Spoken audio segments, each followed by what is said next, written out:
பிரேக்ஃபாஸ்ட்னால் காலையில் அறக்க பறக்க நம்ம கிளம்புறப்போ டக்குன்னு செஞ்சு முடிக்கிற மாதிரி இருக்கணும். ஆனால் பார்த்தா இட்லி வச்சா சாம்பார் வைக்கணும், ரவை உப்புமா வச்சா அதுக்கு ஒரு தொட்டுக்க வைக்கணும்னு ஒன்றுத்துக்கு ஒன்று கூட இருந்தால் தான் சாப்பிட்ற மாதிரி இருக்கும். அதனால முக்கால்வாசி நேரம் மத்தியானம் என்ன சமைக்கிறோமோ அதையும் வந்து காலையிலையும் சாப்பிட்டு போயிடுவோம். டெய்லி வேலையை முடிச்சுட்டு வந்த பிறகு நல்ல ஒரு தூக்கத்தை எதிர்பார்த்து தான் நம்ம எல்லாருமே வீட்டுக்கு வருவோம்.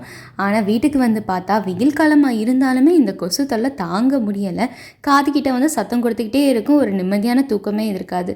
ஒரு 2 நாள் வெயிட் பண்ணோம், சரி வெயிலுக்கு மஸ்கிட்டோலாம் போயிடும்ன்ட்டு. பட் எங்களால் 2 நாளைக்கு மேலே பொறுக்க முடியல, மஸ்கிட்டோ போகிற மாதிரியும் தெரியல. ஸோ கடைசியில் அதுதான் ஜெயிச்சிச்சு. அமேசானில் ஒரு மஸ்கிட்டோ நெட்டும் ஆர்டர் பண்ணியாச்சு. வீக்கெண்டில் மோஸ்ட் ஆஃப் தி டைம்ஸ் வந்து பிரேக்ஃபாஸ்ட் அவாய்ட் பண்ணிட்டு டேரெக்டாக லஞ்சுக்கே போயிடுவோம். பட் சில நாள் என்னைக்காவது ரொம்ப பசிச்சு சாப்பிட்ற மாதிரி இருந்தது அப்படின்னா ஒரு 4 டிஷ்ஷஸ் கிட்ட வச்சுருப்பேன்.